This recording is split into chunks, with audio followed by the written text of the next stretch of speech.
ఉమ్మడి పశ్చిమ గోదావరి జిల్లా వ్యాప్తంగా వింత పరిస్థితులు నెలకొన్నాయనే చెప్పుకోవచ్చు. మొత్తం 15 నియోజకవర్గాల్లో కూడా పోలింగ్ ముగిసిన వెంటనే తమ పార్టీ గెలుస్తుందంటే కాదు, తమ పార్టీ గెలుస్తుందని ఇటు అధికార ప్రతిపక్ష పార్టీలకు చెందిన నాయకులు పెద్ద ఎత్తున పందాలు కాశారు. కూటమికి చెందిన నాయకులైతే సుమారుగా రూపాయిన్నర విధానంలో ఎక్కువ ఇచ్చే విధంగా పందాలు కట్టారనే చెప్పుకోవచ్చు. అదే ఇప్పుడు కొంత కూటమి నాయకులకు తలనొప్పిగా మారిందనే చెప్పుకోవచ్చు. ఇంచుమించుగా 15 నియోజకవర్గాల్లో కూడా కోట్లాది రూపాయలు ఈ పందాల రూపంలో చేతులు మారింది. ఇటు భీమవరం, పశ్చిమ గోదావరి జిల్లా వ్యాప్తంగా భీమవరం కేంద్రంగా కోట్లాది రూపాయలు చేతులు మారాయనే చెప్పుకోవచ్చు. అయితే ఇప్పుడు భీమవరంలో కొంత యువకులు తమ డబ్బు పోయిందంటూ కూడా తమ పందానికి సంబంధించి అంటే కూటమి గెలుస్తుందంటూ కూడా సుమారుగా 10 నుండి 15 కోట్ల రూపాయల మేర వారు పందాలు కట్టడం జరిగింది. మధ్యవర్తిగా ఒక పెద్ద వయసు వ్యక్తిని పెట్టుకున్నారు. అయితే ఇప్పుడు అదే మధ్యవర్తి వీరికి హ్యాండ్ ఇచ్చాడు. దీంతో సుమారుగా 15 కోట్ల రూపాయలు ఏమైపోయాయో కూడా అర్థం కాని పరిస్థితి.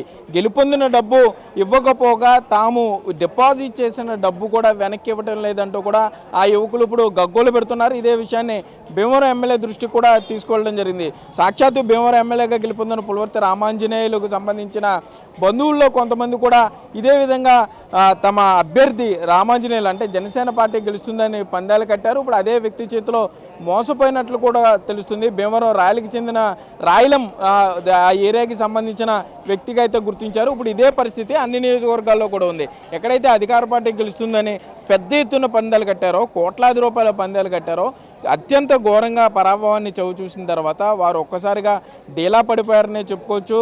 ఎంతో నమ్మకంతో తమ వద్ద ఉన్న డబ్బు కన్నా కూడా అధికంగా డబ్బు కొంత పందాలు కట్టడం జరిగింది. రూపాయిన్నర పద్ధతిలో ఇప్పుడు గెలిచిన వారికి డబ్బు ఇవ్వడానికి వీరు మొహం చాటేస్తున్నారు. ఫోన్లు ఎత్తడం లేదు, కనపడకుండా తిరగడం మొదలు పెడుతున్నారు. పందాలు కట్టిన వారంతా కూడా ఓడిపోయిన వారి ఇళ్ల వద్దకు వెళ్ళి కొంత గలాటా చేసే పరిస్థితులు ఉన్నాయి. అఫీషియల్ కాదు కాబట్టి ఇది పోలీసులు కూడా కంప్లైంట్ ఇవ్వలేని పరిస్థితి.